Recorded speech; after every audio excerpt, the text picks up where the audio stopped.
বাবা শব্দটা শুনলেই মনে পড়ে অটুট আশ্রয়, অফুরন্ত সাহস, প্রতীক যিনি আমাদের।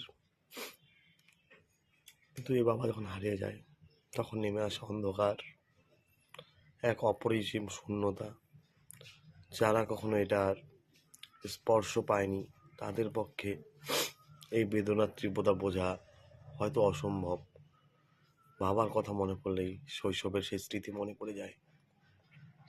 বাবার কোলে বসে লাফানো ঝাঁপানো, তার হাত ধরে এদিক ওদিক ঘোরা।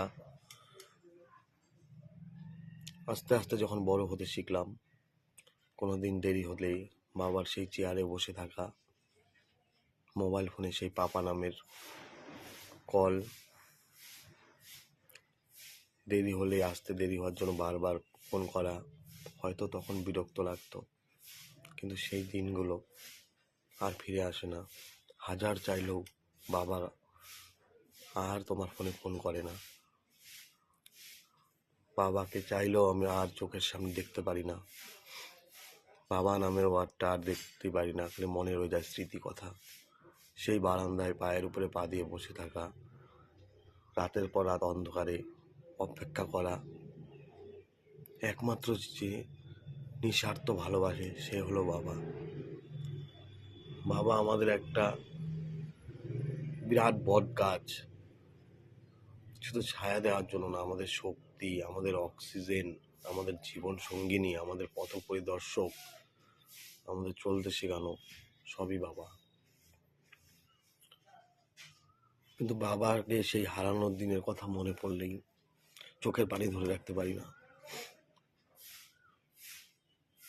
তার অনুপস্থিতিটা আজও মেনে নিতে পারি না। খুব মিস করি তোমাকে বাবা।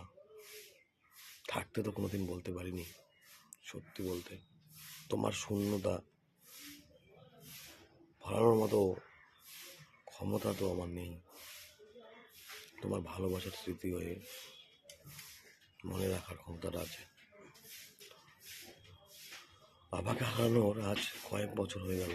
প্রতিদিন বসি তার অপূর্ণতা কতটুকু বাবা এখন বেঁচে নেই।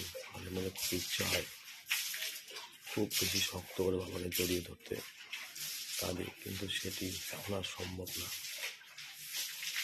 বাবার মতো ভালোবাসা স্নেহ কারো কাছে পাবো না।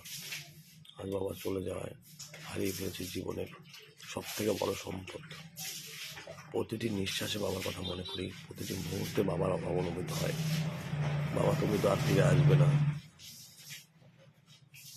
বাবার চলে যাওয়ার সাথে সাথে আমার জীবনটাও থেমে গেছে। পৃথিবী যেন আমার কাছে শূন্য হয়ে গেছে। বাবা তোমার অভাব সৃষ্টি করে বুকের মধ্যে আছে অসহ্য যন্ত্রণা। লাভ ইউ বাবা, মিস ইউ।